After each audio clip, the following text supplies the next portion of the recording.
가수 장윤정 씨가 지난 10년 동안 벌어들인 수십억 원의 재산이 흔적도 없이 사라지고 통장에는 오히려 마이너스 10억 원에 가까운 채무가 남아 있었다는 고백은 대중에게 큰 충격을 안겼습니다. 그러나 이 사건의 핵심은 단순히 돈이 사라졌다는 사실에만 있지 않았습니다.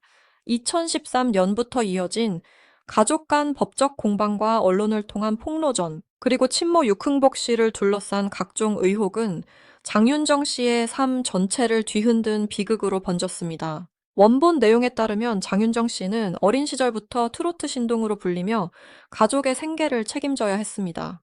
또래 아이들이 학교와 놀이에 집중하던 시기에도 그는 서울의 무대에 올라 노래를 불렀고 어른들도 감당하기 어려운 생활비를 벌어야 했다는 주장이 나왔습니다. 장윤정 씨가 초등학교 4학년이 되던 무렵 친모가 집을 떠났고 이후 아버지가 매일 도시락 2개를 준비하며 딸을 돌봤다는 이야기도 전해졌습니다. 어린 딸이 무대에서 번 돈은 가족을 지탱하는 유일한 수입원이었지만 정작 그 돈이 어떻게 관리되었는지는 오랫동안 제대로 확인되지 않았습니다. 장윤정 씨의 이모는 과거 언론 인터뷰를 통해 가족 내부의 상황을 폭로했습니다. 이모의 주장에 따르면 유흥복 씨는 장윤정 씨가 어릴 때부터 번 돈을 관리했고 가족 재산을 둘러싼 갈등도 오래전부터 반복됐습니다. 특히 화투와 무리한 지출, 반복적인 금전 요구가 가족 관계를 무너뜨린 원인으로 지목됐습니다. 물론 이 내용은 인터뷰와 원본 영상의 주장에 기초한 것이며 모든 세부 사항이 법원의 판결로 확정된 것은 아닙니다. 그럼에도 가족 구성원들이 차례로 등을 돌렸다는 점은 갈등이 단순한 오해 수준을 넘어섰음을 보여줍니다. 장윤정 씨의 친동생 장경영 씨 역시 처음에는 어머니의 편에 섰습니다. 그는 누나의 지원을 받아 사업을 시작했고 사건 초기에는 어머니와 함께 누나를 상대로 억대 법적 공방을 벌였습니다. 그러나 시간이 지나면서 상황은 완전히 달라졌습니다. 원본 내용에서는 유흥복 씨가 아들의 회사 사무실과 공장을 자주 찾아가 현금을 요구하고 직원들이 보는 앞에서도 소란을 일으켰다고 주장합니다. 반복되는 금전 요구와 갈등은 회사의 신뢰를 무너뜨렸고 함께 일하던 직원과 동료들까지 회사를 떠나는 결과로 이어졌다고 전해집니다. 그제야 장경영 씨는 누나가 왜 친모와의 절연을 선택했는지 이해하게 됐다는 설명이 나옵니다. 결국 그는 어머니와 완전히 관계를 끊고 밤사이 짐을 정리한 뒤 자취를 감췄다고 합니다. 한때 어머니의 말만 믿고 누나와 맞섰던 남동생마저 떠나자 유흥복 씨는 두 자녀뿐 아니라 친척들과도 멀어졌습니다. 원본은 이 파국의 원인을 돈에 대한 지나친 집착과 가족을 경제적 수단으로 바라본 태도에서 찾고 있습니다. 갈등은 여기서 끝나지 않았습니다. 사기 혐의로 조사를 받던 유흥복 씨는 한 언론사 기자에게 긴 카카오톡 메시지를 보낸 뒤 갑자기 행방이 확인되지 않았습니다. 메시지에는 고시원을 며칠 단위로 옮겨 다니고 있으며 따뜻한 밥 한 끼를 편히 만들어 먹을 작은 집조차 없다는 내용이 담겼다고 합니다. 또 자신의 상황이 매우 절망적이라는 표현과 함께 위험한 선택을 암시하는 문장도 있었다고 전해졌습니다. 장윤정 씨에게 전달해달라는 별도의 편지까지 남기면서 대중의 관심은 더욱 커졌습니다. 이후 유흥복 씨 명의의 금융거래와 휴대전화, 발신기록, 신용카드 결제 내역이 모두 끊겼습니다. 현대사회에서 사람이 생활하면 자연스럽게 남게 되는 흔적이 사라지자 송파경찰서는 소재를 확인할 수 없다는 이유로 수사를 일시 중지한 것으로 원본은 설명합니다. 수사 중지 결정이 알려지자 온라인에서는 유흥복 씨가 이미 세상을 떠났다는 확인되지 않은 소문이 빠르게 퍼졌습니다. 일부 악성 채널은 장윤정 씨가 충격을 받아 쓰러졌다는 주장과 부부가 이혼 절차에 들어갔다는 이야기까지 만들어냈습니다. 그러나 사태를 뒤집는 제보가 등장했습니다. 원본에서는 유흥복 씨가 행방이 확인되지 않기 불과 3주 전까지도 장윤정 씨에게 돈을 요구하기 위해 말기암 진단서를 준비했다는 의혹을 제기합니다. 문제는 그 진단서가 허위이거나 조작된 문서였다는 주장입니다.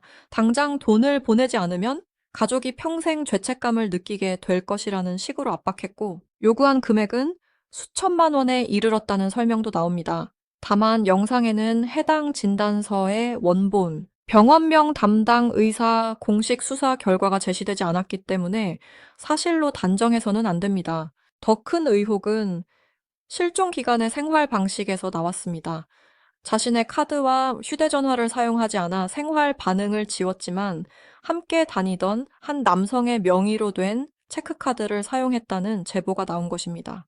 원본에서는 육흥복 씨가 이 카드로 식사비와 이동 비용을 해결하며 수사기관의 추적을 피했다고 주장합니다. 실제로 서울 송파구 거여역 인근에서 건강한 모습으로 식사하고 이동하는 장면을 봤다는 주변인의 증언까지 소개됩니다. 이 주장이 사실이라면 단순한 실종이 아니라 의도적으로 동선을 숨긴 도피 행각일 가능성이 제기될 수 있습니다. 특히 원본은 금융거래와 통신 기록을 끊고 타인 명의의 체크카드를 사용하는 행위를 계획적인 사법방해로 해석합니다. 경찰이 피의자의 위치를 확인하지 못해 수사를 중지한 상황에서 다른 사람의 명의를 이용해 생활했다면 수사망을 피하려는 목적이 있었는지 확인해야 한다는 것입니다.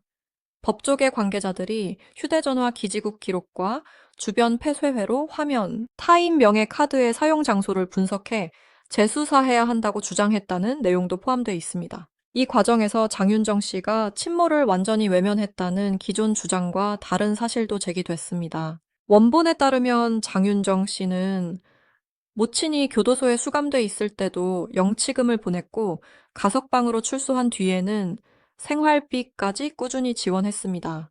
대중 앞에서는 가족이 자신을 버렸다고 호소했지만 실제로는 딸과 전 소속사 측의 도움으로 최소한의 생활을 유지했다는 주장입니다. 장윤정 씨가 지원 사실을 공개하지 않은 이유는 또 다른 논란을 만들지 않고 조용히 책임을 다하려 했기 때문이라는 해석도 나옵니다. 그럼에도 육흥복 씨는 언론과 대중매체를 통해 장윤정 씨를 불효녀로 묘사하는 발언을 반복했다고 합니다. 딸이 보낸 영치금과 생활비는 숨긴 채 자신이 완전히 버림받았다고 주장했고 그 결과 비난의 화살은 장윤정 씨에게 향했습니다. 가족 내부의 복잡한 사정이 제대로 확인되지 않은 상태에서 자극적인 이야기만 확산되자 장윤정 씨는 설명할 기회조차 얻지 못한 채 오랫동안 비난을 감당해야 했습니다. 친모의 사망설이 퍼지면서 가장 큰 정신적 충격을 받은 사람은 장윤정 씨와 남편 도경관 씨였습니다. 지인들은 사실 여부를 확인하기 위해 밤낮 없이 전화와 문자 메시지를 보냈고 부부는 이미 오래전부터 이어진 가족 문제를 다시 설명해야 했습니다. 도경관 씨는 확인되지 않은 소문이 가족의 일상과 자녀들에게까지 영향을 미치는 상황에 깊은 분노를 드러낸 것으로 전해집니다. 일부 내용에서는 그가 소셜미디어를 통해 강력한 법적 대응을 검토하겠다는 뜻을 밝혔다고 하지만 원본에는 정확한 게시 시점과 문구가 제시되지 않았습니다. 이번 사건은 가짜뉴스가 한 가정을 어떻게 공격하는지도 보여줍니다. 사실 확인 없이 만들어진 영상과 게시물은 장윤정 씨가 어머니의 소식을 듣고 쓰러졌다는 이야기, 도견관 씨와 이혼한다는 이야기, 가족 전체가 파탄에 이르렀다는 이야기로 확대됐습니다. 누군가의 고통은 조회수를 위한 자극적인 소재로 소비됐고 당사자들은 사실이 아닌 소문을 해명하는 데 시간을 빼앗겼습니다. 원본은 친모의 행방과 관련된 의혹 못지않게 확인되지 않은 소문을 반복 생산한 미디어의 책임도 무겁다고 지적합니다. 경찰의 수사 중지 결정에 대한 비판도 이어졌습니다. 피의자의 소재가 확인되지 않는다는 이유만으로 조사를 멈추면 의도적으로 생활 흔적을 지우는 사람이 사실상 수사를 피할 수 있다는 우려가 제기됐습니다. 특히 타인 명의의 카드 사용과 허위 진단서 작성 의혹이 사실이라면 단순한 가족 갈등이 아니라 별도의 범죄 혐의로 다뤄야 한다는 주장입니다.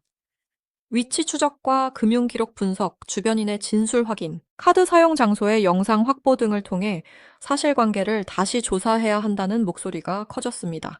장윤정 씨가 친모와의 관계를 단호하게 끊을 수밖에 없었던 이유도 다시 주목받았습니다.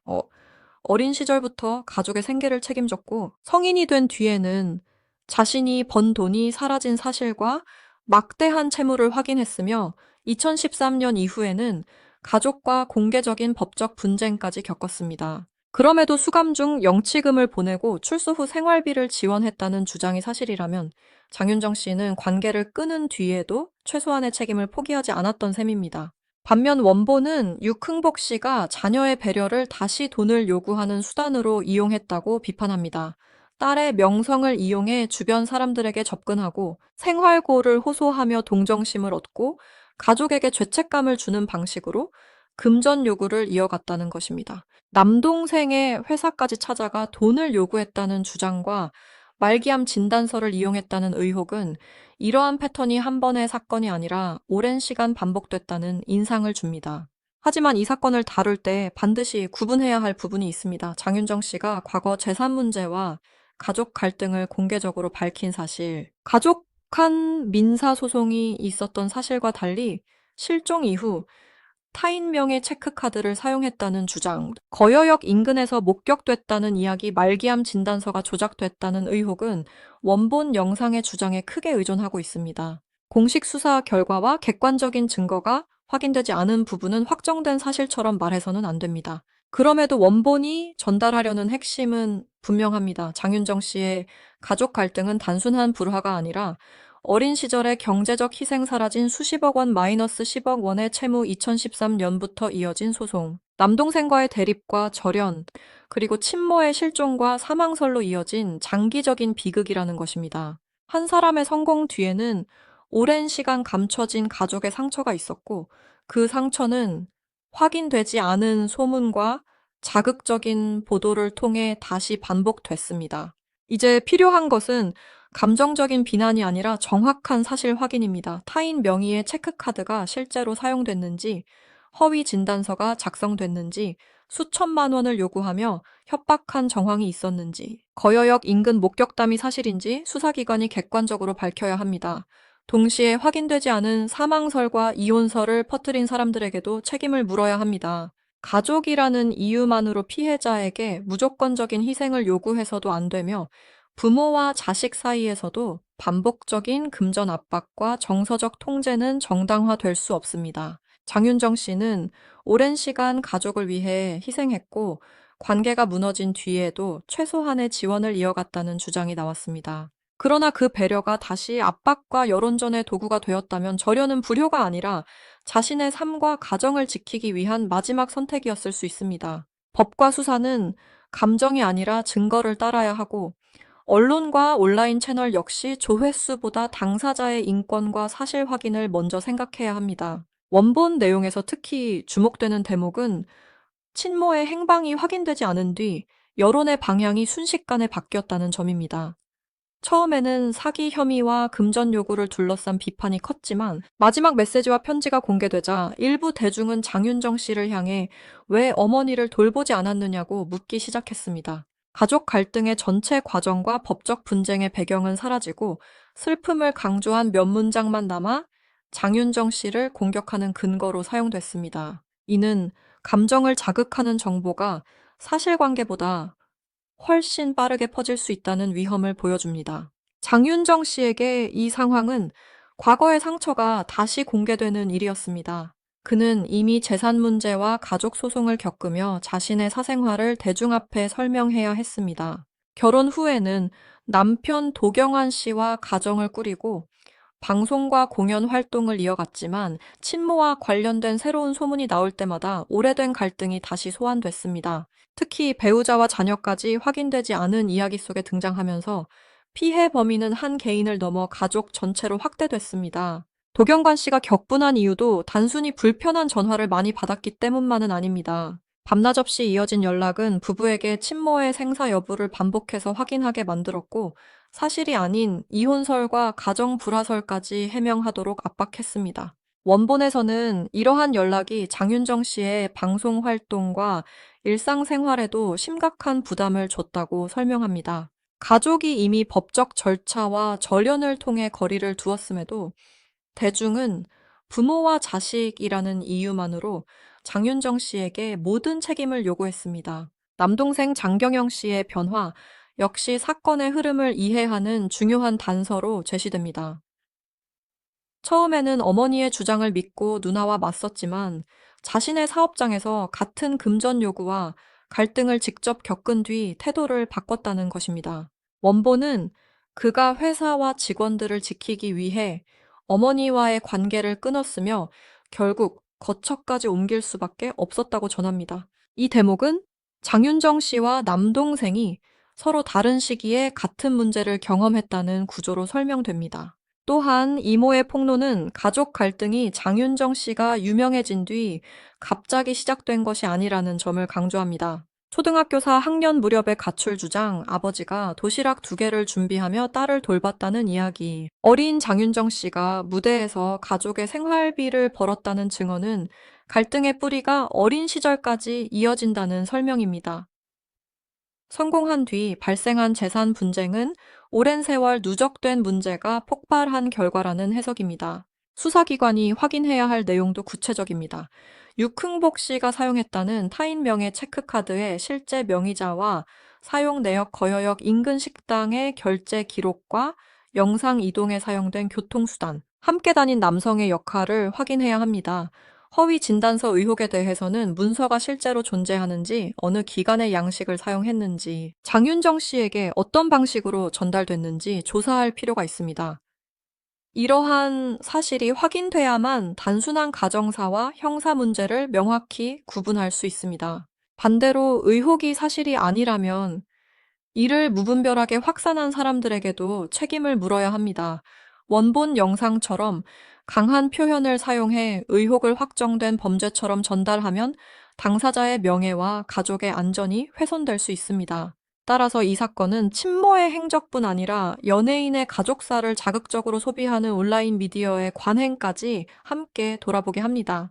장윤정 씨의 고통을 또 다른 조회수 경쟁의 재료로 만드는 순간 진실을 밝히려는 목적보다 새로운 피해를 만드는 결과가 앞설 수 있습니다. 10년 동안 모은 수십억 원이 사라지고 마이너스 10억 원의 빚이 남았다는 충격적인 고백, 2013년부터 시작된 법적 분쟁, 초등학교 4학년 시절부터 이어진 가족의 상처, 실종 3주 전 제기된 허위 진단서 의혹, 그리고 서울 송파구 거여역 인근에서의 목격 주장까지, 이 모든 사건은 돈에 대한 집착이 가족 관계를 어디까지 무너뜨릴 수 있는지를 보여줍니다.